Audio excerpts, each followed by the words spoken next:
What's going on, guys? It's the RPO College Football Podcast. I'm your humble host, Jerome Jones, and I am here with some great people all up in here. We got my man Ray Roberts. How you doing, Ray? I'm good, Jerome. How are you? I'm doing great, man. I'm super excited to be here.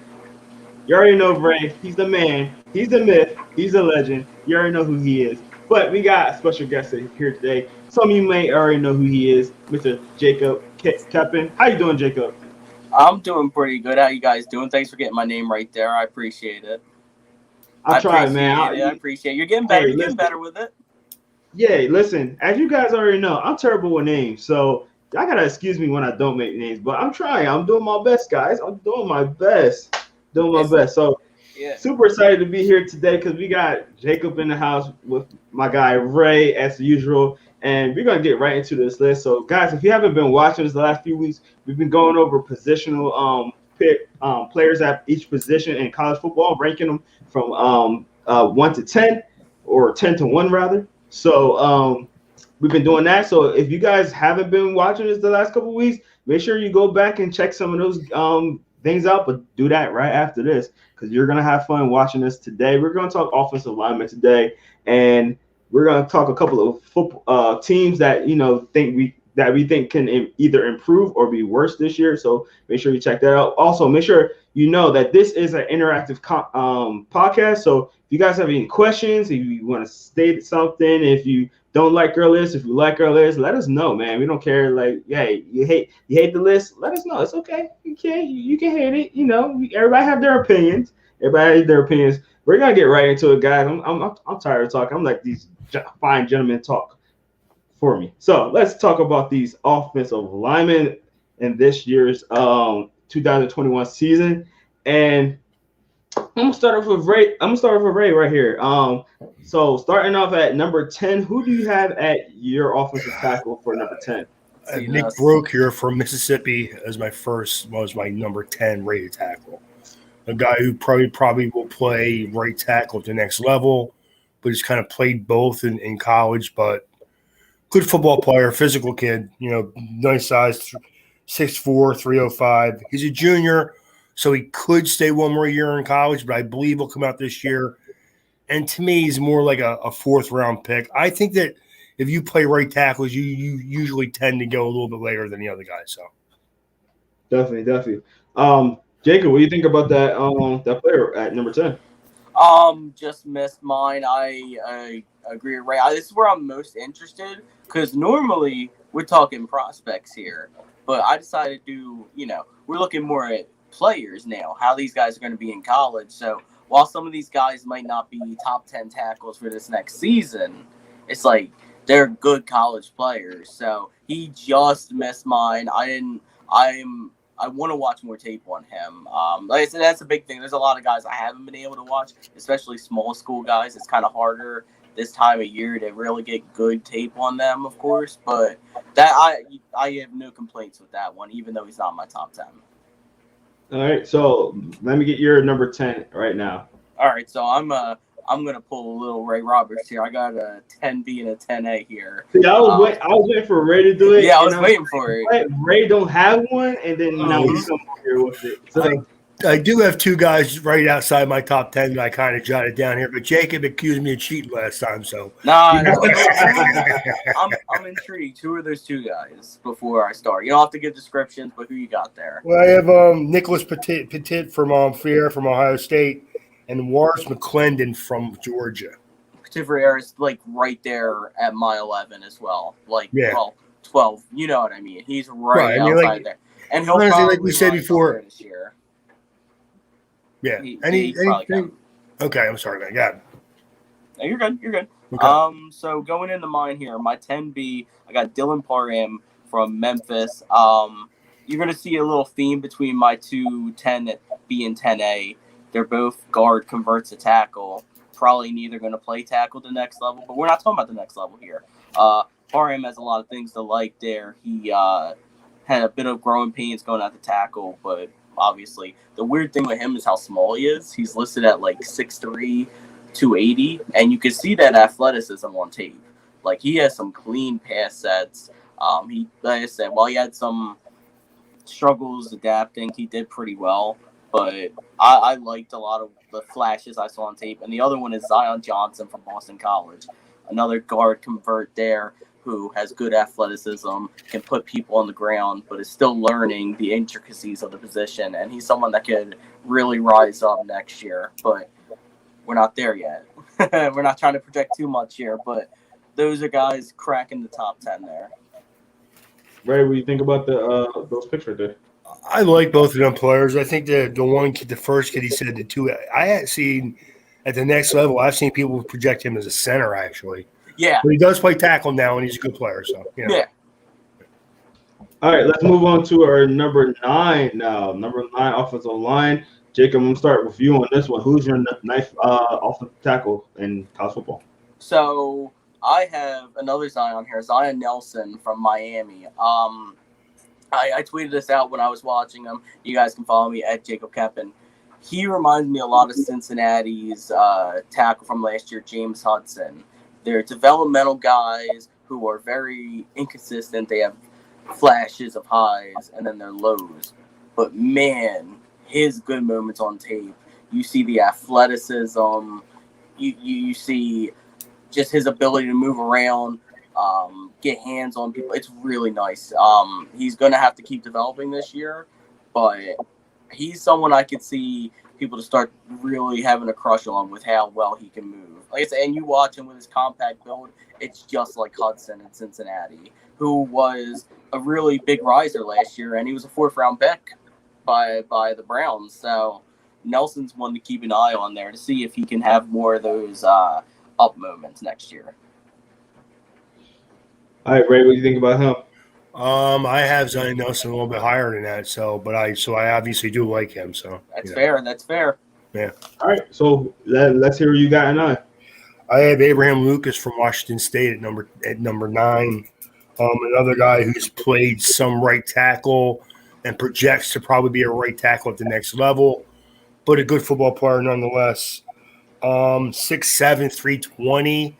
So he has the leverage advantage, nice long arms. So again, I think at right tackle in the NFL, he'll be a stud.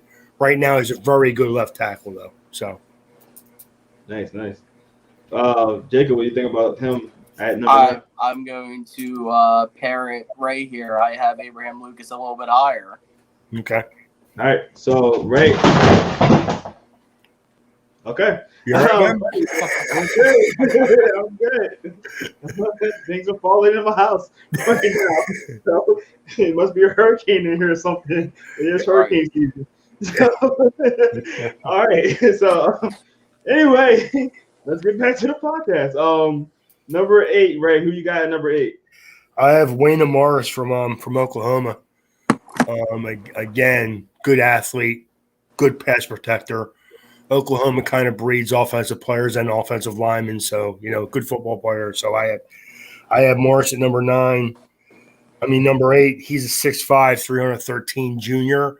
Again, could play another year in college. So I don't think he will because he's projected as like a 3rd-round pick right now. But I think he's a good football player. So Definitely. Jacob, what do you think about that one? Just didn't get a chance to watch him yet. Someone that has been recommended to me, and this is the big thing here. I'm using this as a little. I got my my notepad in front of me right here. Not only with the guys I've watched in my top 10, but guys that Ray's going to say that I haven't been able to watch yet. And it's like, all right, if the man, the myth, the legend's recommending him here, I got to watch him. So I'll definitely be on the lookout for him there. Yeah, man. Maybe Ray, we might have to teach you something here and there, right? Yeah.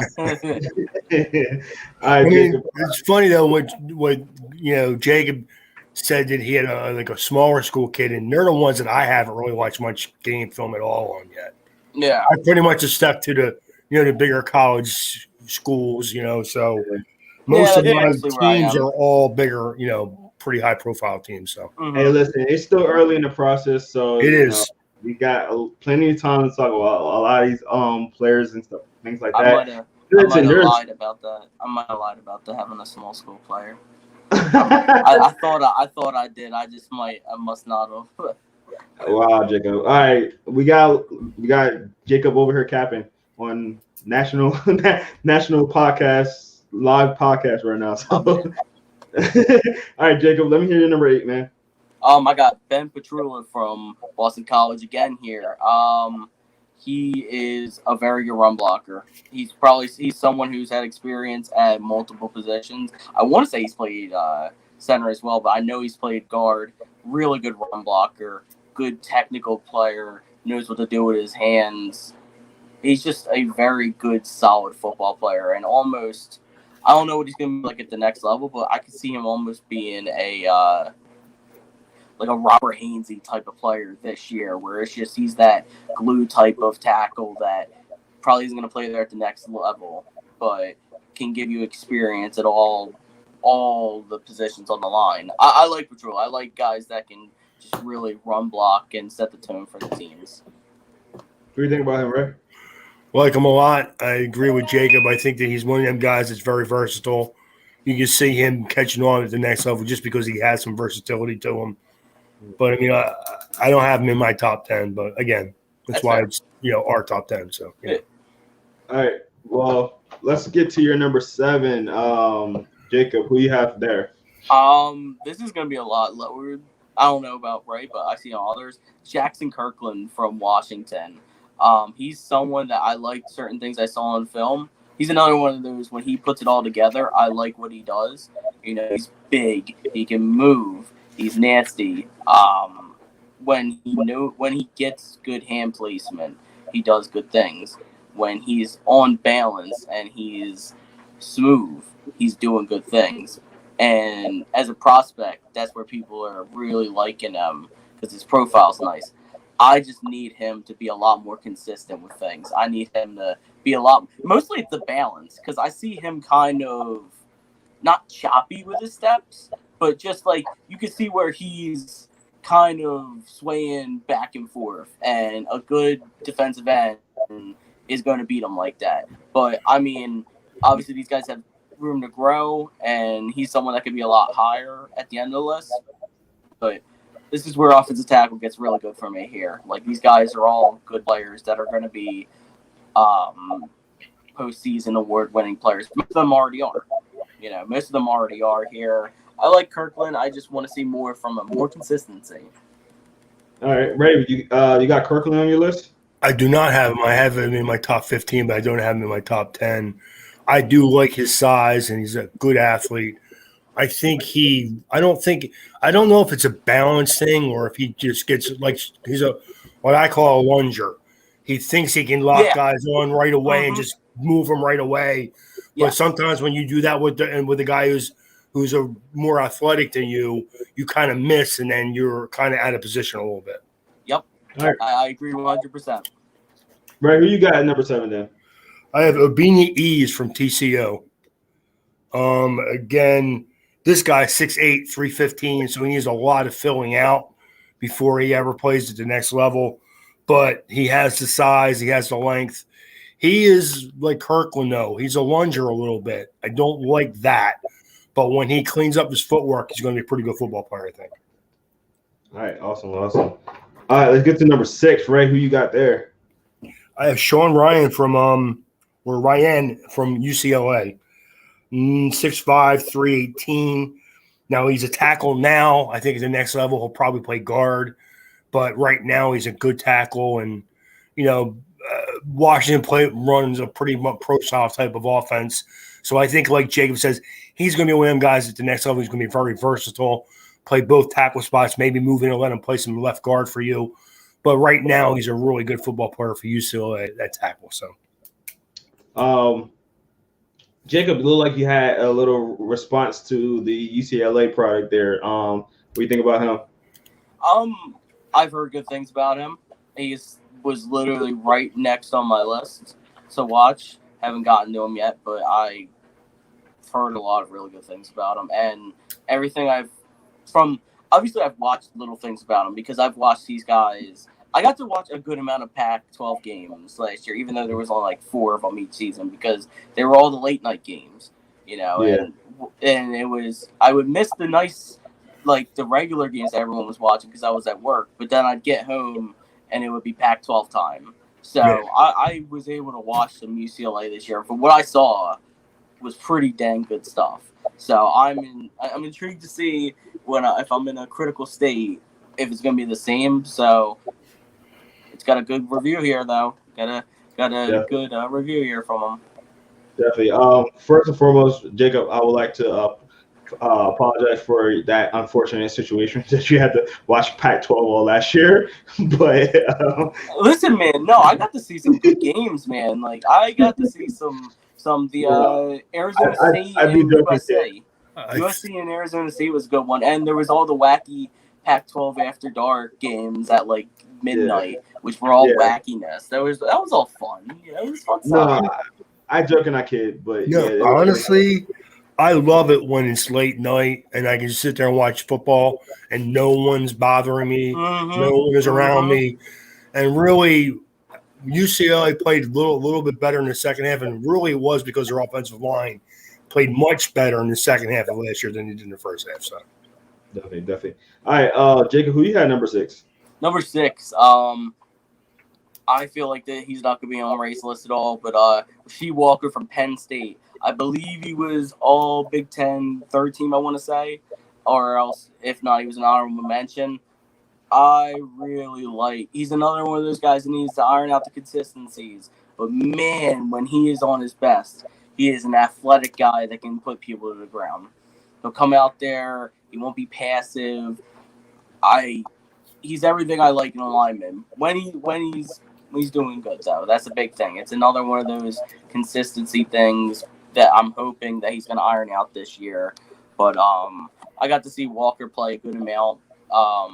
As Penn State's televised everywhere around here.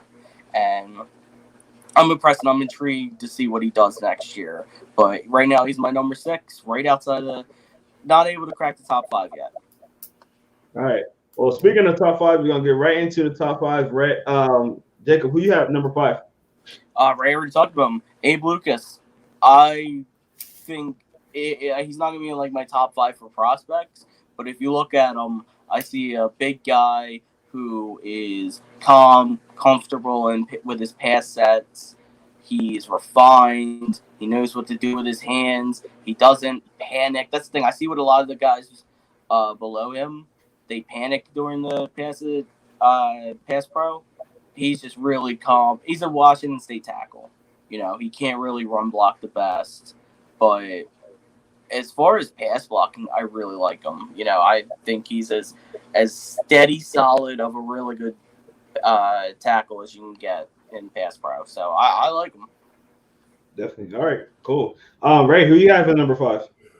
I have Zion Nelson from Miami at number 5. I think Jacob had him like 8 or 9. We had him in the same place at 9. We had both of our 5th selections at 9. Yes, exactly. So I like Zion Nelson. I think he's a good football player. I think that he's only a sophomore, so he could play another year of college football. You know how I am, Jerome. I think if you get good game film and you think you're going to be drafted fairly high, get in the league as soon as you can. But, I mean, I think that this kid, if he played 2 more years, he could easily be a first-round talent eventually when it's all said and done. So, nice. Oh, Jacob, you got a response to that? You're going to hear that about like 2 of the guys that I have in my top 3. Like that exact same thing, except I just think they're almost there now. All right, well, let's get to our number 4, right? Who you got number 4? I have Darian Kennard from Kentucky at number 4. 6'5", 345, a mountain of a guy, just a great run blocker, solid pass protector. Kentucky likes to run the ball. He fits the criteria of what they like at tackle. I think he's a better athlete than people think he is. I think, again, right now he's already a second-round talent. If he were to play another year, which he could easily – I'm sorry, I'm wrong. He's a senior. So he should come out this year. And he's ready to come out. The kid's an animal. So I would hope so. Yeah. Jacob, 45. Jacob, what do you think about Kennard? Oh, you'll hear about him soon. Oh, all right. Well, who got number 4? We got Thayer Munford here. Could have been higher. I mean, he was just first team All Big Ten. USC, right? Ohio State. Ohio State. Ohio State was just first team Big Ten. He is as solid and as good of a tackle in college as you can get. Kept Justin Fields out of pressure. Pretty much kept that left side locked down. He is pretty good in the run game. He almost reminds me a bit. Watching him almost reminded me of the same feeling I got when I watched Alex Leatherwood. But like if you took away Leatherwood's otherworldly athleticism, like, and the ability to just move into space and stuff like that. But just like he's a get the job done type of guy. He's not gonna like blow you away. The guy I could see him being almost with his experience and just overall great pass protection in college. He can almost be like this year's Eichenberg, where it's a guy that you know is going to protect your quarterback. He's not going to do anything special, especially athletically, but you kind of know where you're getting, at least at the college level.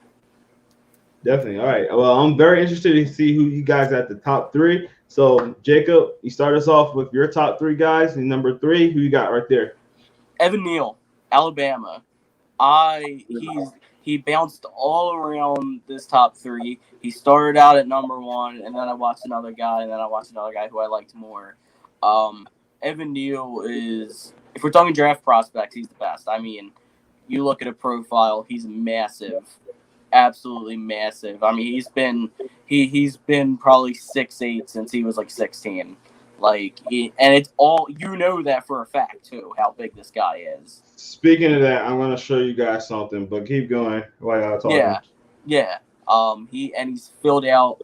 He's really mobile. If he just needs to clean up some technical things more, and it'll help him be even more explosive. Like the tools are all there for him, and he's a really good player too. That's the thing. We're not talking about like a developmental player where it's like, oh, he's bad, but he can be great. No, he's a really good player. I mean, he's a Bama tackle. They teach him well there, and I'm intrigued to see how he does moving over to left tackle. But if he puts some things together, man, he could be absolutely special. Definitely. Yeah, he's a massive dude. Right. Who you have at number three? I have Rasheed Walker from Penn State at number three, actually. As you know, Jerome, my dad's a big Penn State fan.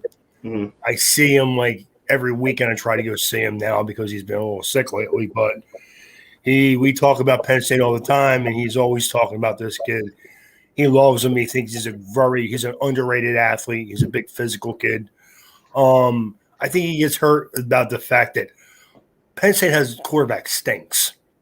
Mm-hmm. So it's just that simple. And he makes his offensive line look bad because he's so bad. So. Oh yeah. Oh, it's there's a couple of teams on here where it's hard to watch these linemen just because like the quarterback play just really detracts from it.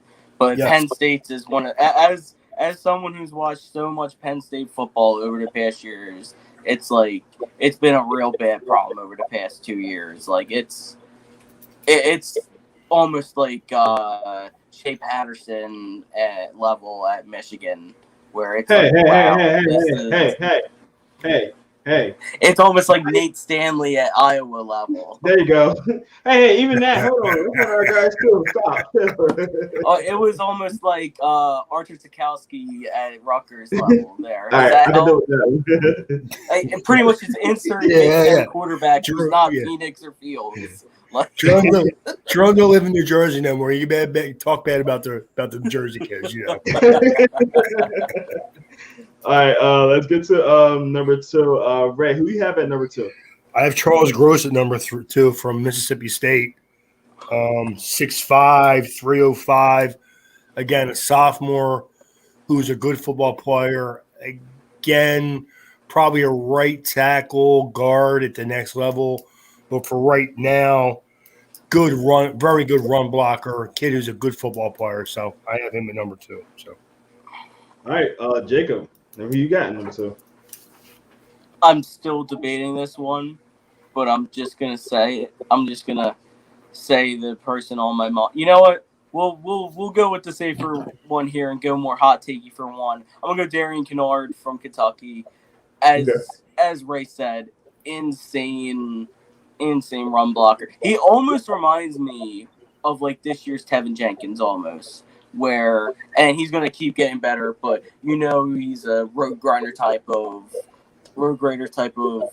right tackle, gonna kill you in the run game, underrated pass protector, underrated athlete, and just like Jenkins was supposed to be a second round guy that kept rising as he put better film. I think that could be Kennard, but he very much could be number one. He's number one on my board right now, but we're just gonna say a guy that Ray might have him on his list. We'll see. I'll be very disappointed if he doesn't. All right.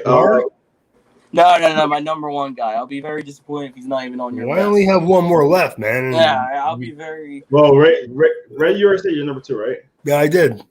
All right. So Jacob, who's your number one? All right, this is gonna be a massive hot take. Peter Skoronski from Northwestern. I watched him.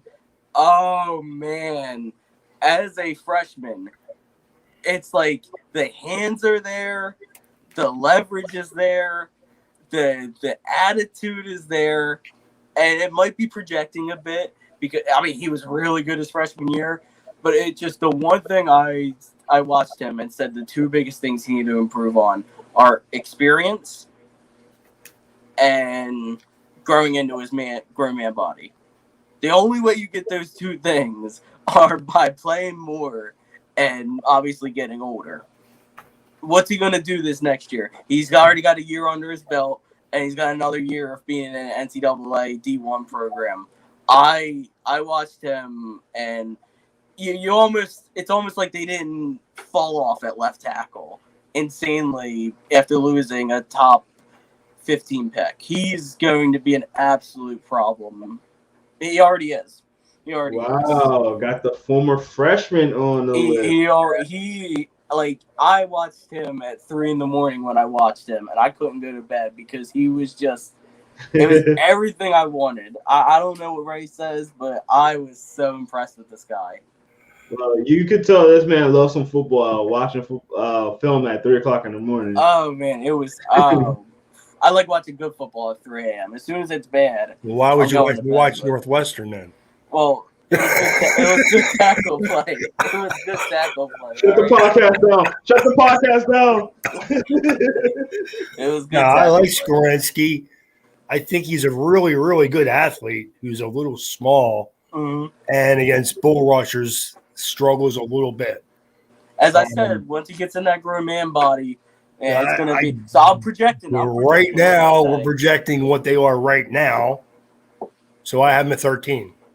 Listen, man, it's your prerogative. That's there. why I'm high on him, man. What can I say? I don't blame you for being high on him. I just don't see him as a top 10 tackle right now. That's all. All right. Well, Ray, you're number one. Who I'm pretty sure I know who you're gonna pick. It's Evan Neal. It's got to be Evan Neal. The kid's 6'7", 360 pounds. He doesn't look heavy. Yeah. He's going to be an animal. He's going to be probably the top 5 pick next year in the draft. He's not going to be. He is. He already is. He's like Jacob said. They don't recruit players at Alabama. They flock to him. Mm-hmm. They just go there, and he's already an animal, and he's only coming into his second season. So it's a starter. So it's going to be a beast, and Alabama's going to be good, and and that left side of the offensive line is going to be really good again. So definitely. All right, so I have a little story we won't ever know. Some of you guys might already know about this.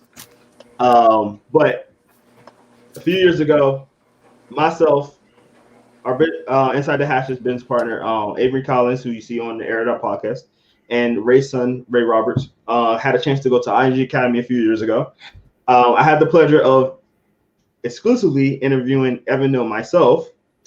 I got a picture with him, and this is me at, I think it was like maybe 27-ish at that time. This kid was 18 years old and made me look like the younger one. Here's the picture. And that's not, because he's like right next to me. He's not far away. He's right next to me. This guy is huge. One of the things that he said during his interview was like, I was asking him, what's the one thing you would like to improve on? And he was like, I would like to get bigger and stronger. I was like looking at him like, excuse me, like. Excuse me, guy's huge. So he did get bigger, he did get stronger, and you see what he's doing at Alabama. So I wish him all the best. He seemed like a really humble and great kid. It's incredible seeing how good he got at Alabama so young. He started off, he played as a freshman, which was incredible. And you don't get to do that a lot with Alabama, especially offensive line. So I was extremely excited to see him play, and he's been doing great since he's been in. And like Ray said, he should be a top 5 pick. So, until people overanalyze him, yeah. Until people overanalyze them. Jacob is 100% right about that. They're going to. Well, the more they scrutinize on guys, the worse they get. Apparently, it's funny. Guys get worse. Some guys get worse from the beginning of the season. I mean, from the end of the season to draft day, and some guys get better, which is kind of like crazy to me. But I've never seen a player who was more overly criticized than Penei Sewell. Absolutely. And that was the shame of it, of him being so good for so. That's the funny thing. You look at some of these guys. Penei Sewell at 19 was the best tackle in the country. I mean, come on. And people over criticized him, slandered his name. People do it, and they're going to do it with Evan Neal too. They're already doing it. They're going to. The only difference though. Penei Sewell got some slamming because his team wasn't great last year. Yeah, that's not going to be the case at Alabama. So. Yeah, of course. But yeah, just watch. They'll still do it. I know. Michigan will still do it. Without a doubt. That's every position, though, man. Yeah, definitely. Every position, though. The better. Sometimes Americans seem to like the underdog more than the guy who's the established star. The established star they'll try to bring him down, and the guy who's like we know this being from the Philadelphia area, we love the grunt guys, man, the meats and potatoes guys. We don't love the flashy guys. We love the guys that the lunch pail guys. Yeah, and that's usually the draft process brings out the same in people. Like the better the prospects, sometimes the more they want to knock them down. Where you have this guy who's a little bit of an underachiever, they want to build him up. So Definitely.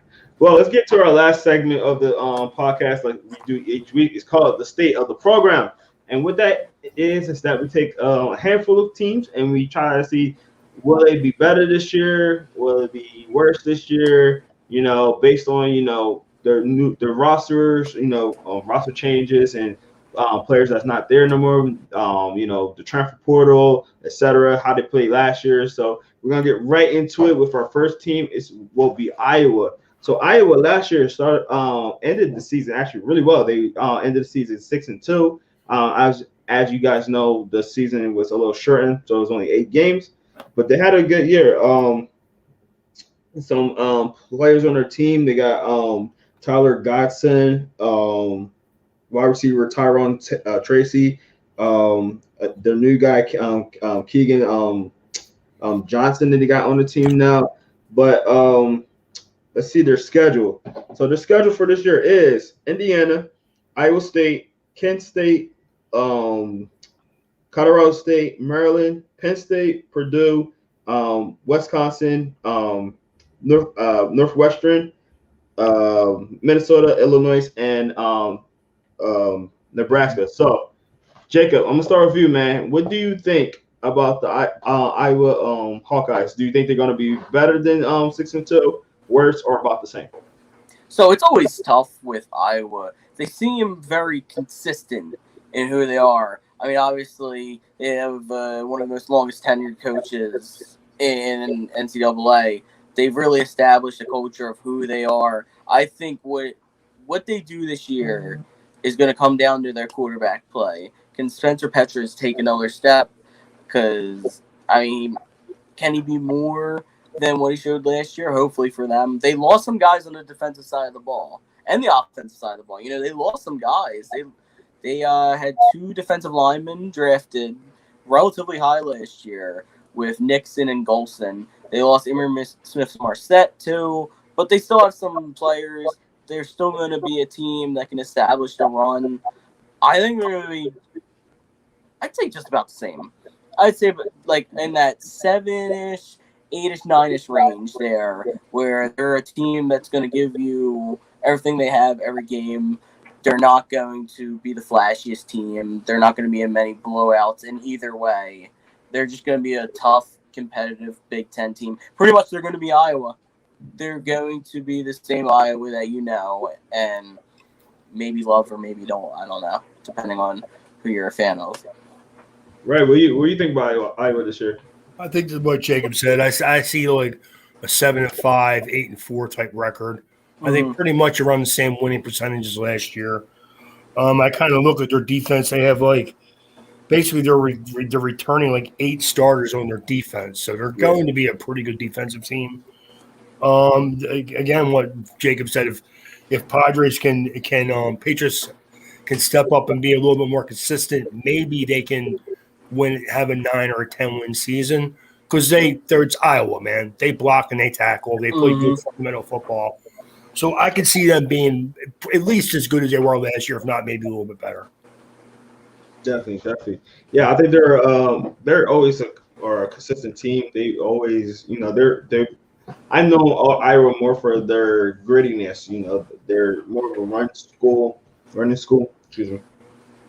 So they run a lot more than normal. They rely on their defense. So like Ray said, they got most of the returning defense coming in this year. So I think that they'll be fine. I think they'll be, like you guys said, I think they'll be around that 7 to 8 win percentage. I like that assessment from you guys. There should be a team like you should like, Jerome. They're returning all 4 of their defensive backs. The corners are pretty solid players. I think they'll be pretty good. Yeah, they'll make up. They'll make up for the guys, hopefully, that they lost in the front 7 on the line with their experience on defense. Like I said, they're a very well coached, absolutely, to the fundamentals team. They're in essence like Big Ten football. It's consistent. It might not always be the flashiest or the most talented, but it's consistent. It's gritty. It's tough. It's smash mouth football. It's back to basics football. It is definitely smash mouth since they have a 244-pound fullback playing blocking for everybody. So they probably have the best interior lineman in the country too. So they absolutely do. Definitely. That was very well picked, Jacob. That Big Ten, definitely Big Ten. Big Ten, for better or worse, love it or hate it, they're the epitome of Big Ten football. Them and teams like Wisconsin's kind of like the exactly more flashy version. They're Big Ten football. It's 14 to 17 games, maybe, whether you like it or not. Definitely. 100% agree with that. Let's get to our next team, which would be South Carolina. South Carolina Gamecocks only had 2 wins last year. It was 2-8. Some of the players that they got Luke Dockley. It was going to be their quarterback. They got returning running back Kevin Harris. On defense, they got their safety RJ Revick. Defensive end Kinsley Ignabear. I think I said that right. I don't know if I did though. So let's get to their schedule. Their first game they got East Illinois, then they got East Carolina, they got Georgia, Kentucky, Troy, Tennessee, Vanderbilt, Texas A&M. They got Florida, Missouri, Auburn, and then ended off with Clemson. Oof, that one hurts. Ray, they was 2-8 last year. Will it be better, worse, or about the same? It's gonna be hard to be worse than 2-8. I think they're a 500 team, though. I don't see them being much better than maybe 6 wins, to be honest with you. So better than last year, but not great. So definitely. Jacob, what do you think about the team? I'll be honest. I think they're gonna be a little bit worse than Ray thinks. I think that it's hard when you're bringing in like a new regime, as they are, and especially the amount of high-end talent that they've lost. I mean, last year one of their biggest problems on offense was that their wide receiver room was Shi Smith and no one else really. Now Shi Smith is gone. They just lost a top-end corner. It's tough. They got some players. Hopefully hopefully they can. New coaching can inspire more from the team because that can definitely happen. But I don't know. I think this team. I think they can improve, but if they're going to improve, they're going to be more like 4 wins, in my opinion. I definitely could be wrong. Maybe that's the hard thing. Last year, a lot of teams really were affected by COVID and the pandemic, so you never know how much of an impact stuff like that has. But I just look at the amount of talent that they lost and the uninspiring play they have at quarterback, and it's hard for me to get behind them. But as we always say, we're rooting for every team. No, serious. Looking at the schedule, they got Georgia on their schedule. They got Tennessee, which look like they're going to be an improved team. Texas A&M, Florida. You can say they're going to be a little bit worse, or maybe a lot worse with all the weapons they lost. I don't know though. You never know with teams like that. They could have a resurgence from a new quarterback, but teams like Georgia, Texas A&M, and stuff like that. You're looking at teams that are trying to get into the playoffs. They're playing teams that are playoff bound. Missouri, which is look like they're going to be a little bit more improved. Auburn, and then they ended off with Clemson. So it's a tough schedule. It's a tough schedule for a team that's having a lot of moving parts. I don't know, and they struggled last year, but we'll see. Right, you got any closing remarks on the team? No, I agree with Jacob. I mean, I gave them 6 wins. I think they could actually go 4-8. There is a possibility. I do like Kevin Harris, the running back. I think he's a good football player. But it's hard if your running back is the best player in your team. I think Nick Muse their tight end is a pretty solid player too. But I do worry about the quarterback getting the ball to him. So Definitely. All right, let's get to our next team. Is going to be UMass. So UMass only had 4 games last year, and they lost every last one of them. So there's only 4 next year. Like we said, COVID happened, so a lot of things happened. Some key players they have is Tyler Lytle, their quarterback, wide receiver Jermaine Johnson, defensive end Aiden P, linebacker Gravio Johnson. They got some cornerbacks that are really good. They're scheduled for this year. They're starting off the year with Pitt, Boston State, Eastern Michigan, Coastal Carolina, Toledo, Connecticut, Florida State, Liberty, Rhode Island, Maine, Army, and New Mexico. So, Ray, what do you think about this team? Do you think they're going to get a win this year or be the same? I only see 4 or 5 winnable games on their schedule. I don't think they're going to be much better than that, to be honest with you. I agree. What are you thinking, Jacob? I mean, your big thing is not even how many wins they can get to try improving this team. You got to look at any improvements. We're not just talking about an 0-4 team. That's bad and all. You're not winning a game. We're talking a team in four games had 12 points. 12 points. They averaged 3 points a game, and they gave up 40 points a game. Yeah, that's really. They have a couple of games on their schedule that are going to be big. Them just being able to snipe a win or two, that's got to be something that with a program like that. That's really struggled just in general since moving up from SDS. You just have to look long term and try building something, not necessarily seeing how many wins and stuff like that. You just got to start building stuff and seeing if you have anything there, and if you can win a game or two, that's big for them. It's just you got to do better than 3 points a game. You can't be the worst offense in the league.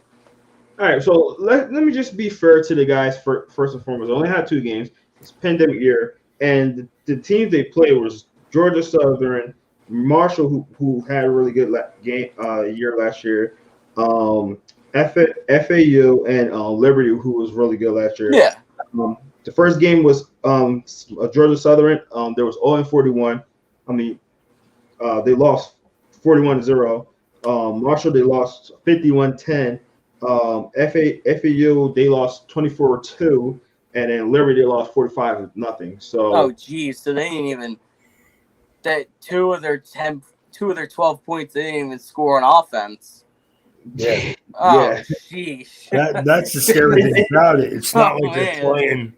they're not playing really high quality teams. They're still getting blown off the field. So Like, that's never yeah, that's the thing. They only put 2 on. Who was that? FAU you said there, and it's like, all FAU. right, you get beat by Marshall. All right, they're a good team. You know, Georgia yeah, Southern's a solid program, but they shouldn't be beating the brakes off you. No, Liberty, fine, but FAU, man, like yeah, it just yeah. makes you nervy about how some of these winnable games. The big thing is for them is even if they lose, they got to be competitive. You can't be losing by 20, 30, 40 points every game. I I agree with mean, that.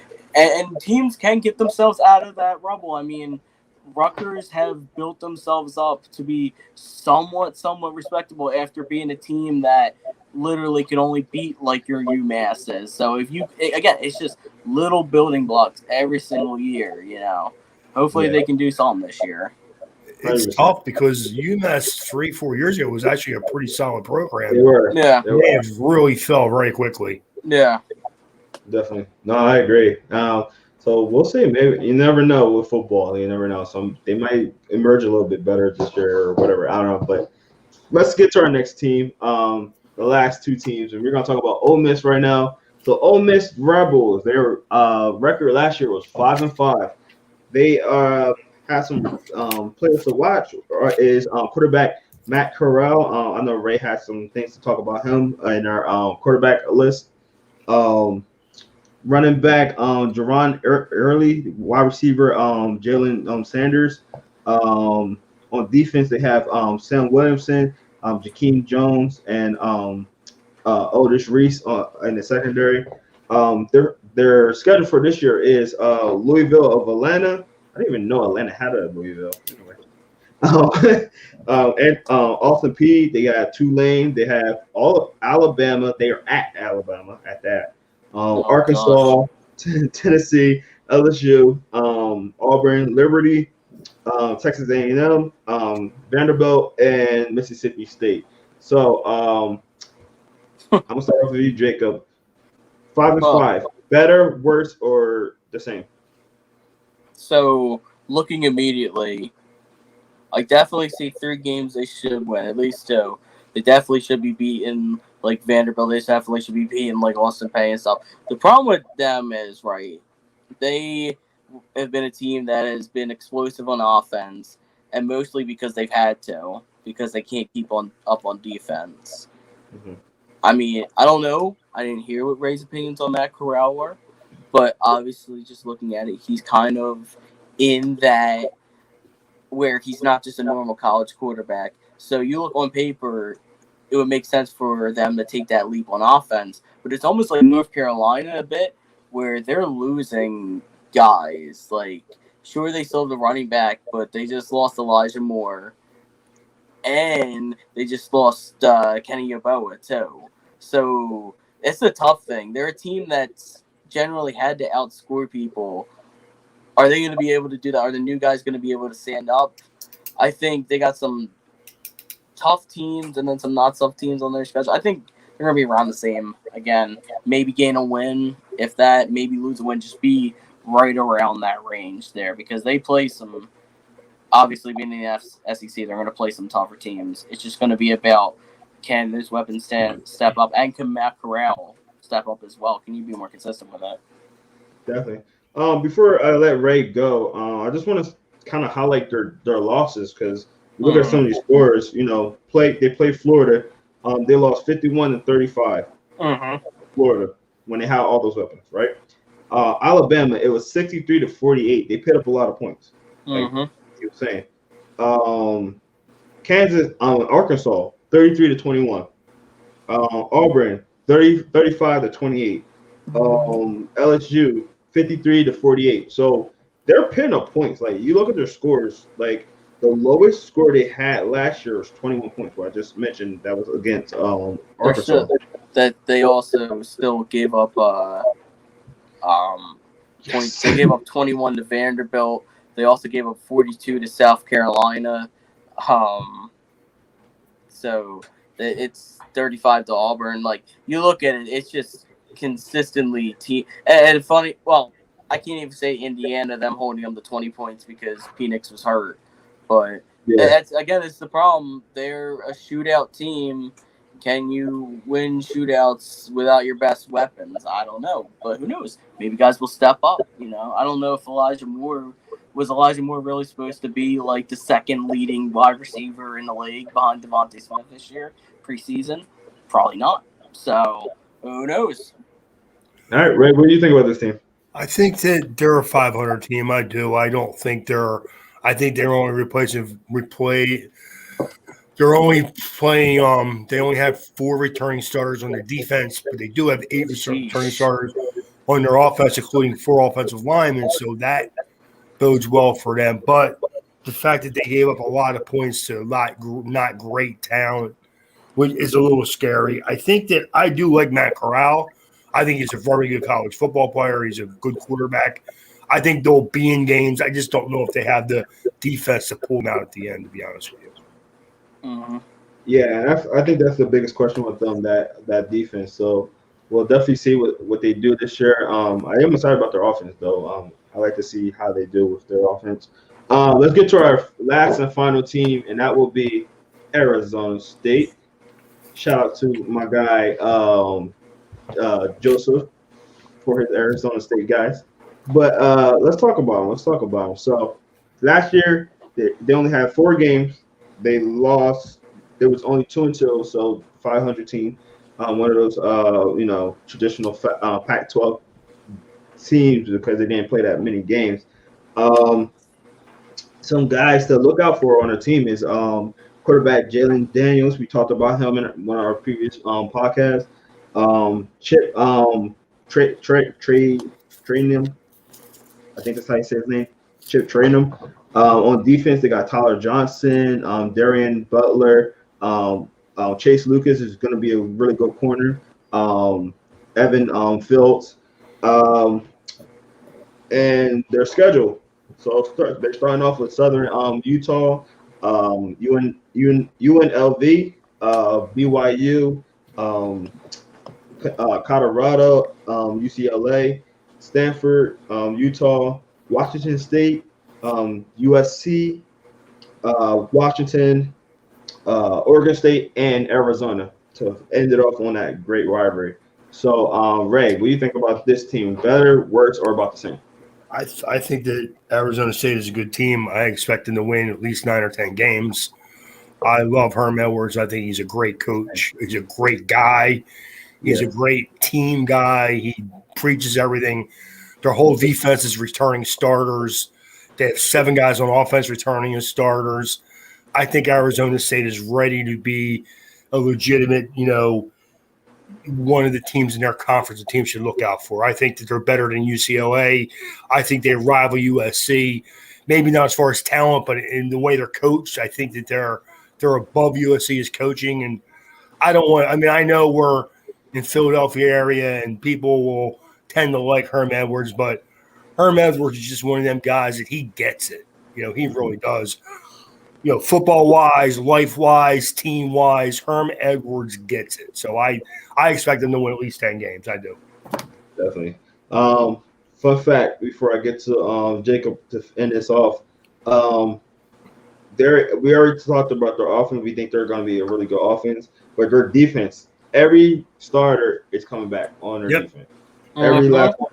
So that defense is going to be good. They're going to have that camaraderie of being together and playing together. So their entire defense is going to be good. One last thing I wanted to say before I let Jacob go is they played 4 games.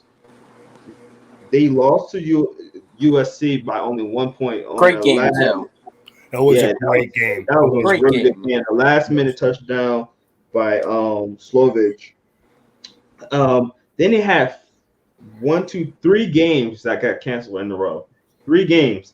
So they was off for a while. Lost against UCLA 18-25. So a touchdown game right there. And then they went on the little streak. They destroyed Arizona 77. which I don't think I even expected. I thought they was going to win, but that was 70-7, insane. And then they won Oregon State 46-33. So they started getting it at the end of the year, but they had, like I said, 3 games that got canceled in a row. So, Jacob, what do you think about this team this year? So as you said it, you guys can hear me, right? Yes, Yeah. sir. Yeah. As said, their defense, you look at it, there's so many guys that should be all conference contenders there, all over the field. Should have potentially the best defense in the Pac-12. They have tons of guys on offense, 2 really good running backs, including what's his name? There's a freshman. He had like 10 yards of carry last year. Rashad White. Yeah, Rashad White, including Rashad White. So you look at them; they should be a team that is contending for that Pac-12 championship. If they are not, I would even say in that game, because of how many guys they caught coming back, this should almost be looked at as a disappointing season.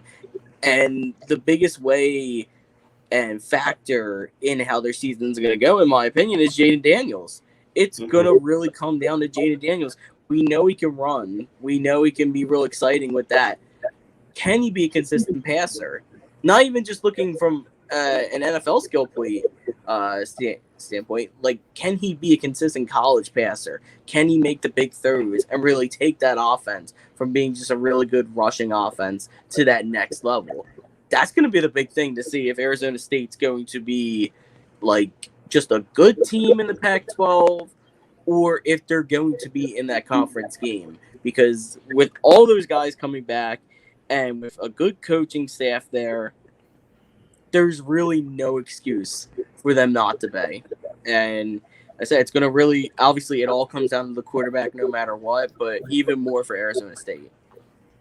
I totally agree. I think that they're, like me and Ray always talk about, Herman was a really good coach. We hope for the best for him. He really motivates his guys, and he's actually doing really good with recruiting actually too. So, and I have full trust. Like they got some young receivers, but I have full trust in them because they've been producing wide receivers the last couple of years. So I'm not too concerned about their receivers. They're both kind of new in there, but like Jacob said, it's gonna come down to the Jaden. He's gonna really have to step up this year and be a better quarterback. But listen, those games last year, I can't really blame them on some of them. Like I said, like they start off the year in a crushing loss, had 3 games off and then lost again, and then followed up with 2 really good games at the end. So Arizona State might be one of those teams you might want to start checking out this year, guys. Definitely might want to tune into some of their games. So I think they're going to be a lot better. Well, here's the stat for you. In the games they won, they averaged almost 300 yards rushing a game. Mm-hmm. Games they lost, they only got like about 120, 130. So and that shows it right there that when you're in those games, you're going to have to pass it. It's almost like the Ravens offense, like that being able to run the ball on you is great and all, but when you need to come back from a lead, which, I mean, is going to happen no matter how good your defense is. You're going to run into really good offenses, and you're going to have to put up points. You have to be able to move the ball quickly, and you're going to have to do it through the air. That's going to be the big thing, whether or not Daniels can take. And that offense, and the big thing was they're young receivers. They're young, but they got a chance last year with Darby going down to really start to – it was almost like I don't want to say a practice year last year. But with how many people are coming back, it was almost like a scrimmage session for them. And now it's the real season. It's crunch time now for them. It all comes down to the season for them with all their guys. Definitely. Ray, yeah, I think that their receivers are all young, but there is some upside there. I think it will be up to Jaden Daniels. And if I were I'm not an Arizona State fan, but I am a Herm Edwards fan. Mm-hmm. Throw on first down. Put the quarterback in good position. Like, throw the ball earlier than you did last year. Don't always try to establish the running game. If you have a cornerback or a defensive back out there that you can pick on, you have 2 receivers above that are taller than 6'3", 6'4" on your team. One of them is 6'7". So take advantage of that on early downs and then establish the running game once you get that lead. So Definitely agree. But that would do it for us today, guys. We do appreciate everybody that is watching right now. We appreciate my guy Jacob for coming on, and hopefully he comes back next week. You gonna come back next week? Yeah. What are we talking next week? interior offensive lineman, man. That sounds that should be good for me. Yeah. Absolutely. All right, so we're gonna have Jacob on for another week. So guys, make sure you tune in again next week where we talk about all those interior offensive linemen and a couple of other college football teams. But guys, please, if you're on YouTube, first and foremost, like and subscribe to that. If you're watching later on, make sure you hit that notification button so you know when we go live. So if there's something that you want to talk about, here's something that we talked about with our rankings or a player that you wanted to just highlight or something like that, you can say it live and we can talk about it on live on our podcast. But if you can't or if you haven't, you can still go in the comment section and pick whatever you want, and any questions you have, we'll answer them for you later on our YouTube channel. So that's Inside the Hatches, shirts Inside Hatches. Make sure you like and subscribe, like I said. Also follow us on all our social media on Instagram, Twitter, and Facebook at Inside the Hatches. Inside Hatches for Twitter, and also make sure you check us out on all our podcast platforms as far as Spotify, Apple Podcasts, and Google Podcasts, because you can find all our great content on there, including a lot of player interviews and players that we interviewed. Some players that we talked about today, like Frank Darby, we interviewed him. He's on the Atlanta Falcons now. So if you want to hear his interview, you go on Spotify, Apple Podcasts, or Google Podcasts. Go type in Inside the Hatches, find his interview, and listen to him. His process before he got into Arizona, and that guy, I'm telling you, that's one of my favorite interviews, like of all time. So if you haven't heard Frank Darby talk, man, he's an energetic guy. I'm really rooting for him on the Falcons. He got a chance to play a little bit with Julio Jones not being there, so definitely check him out, man. So guys, that's gonna do it for us today. I'm your humble host, Jerome Jones. We got Ray Roberts right here. We got Jacob Kepin right down there. Thank you guys so much for tuning in, and we'll see you again next week. Peace.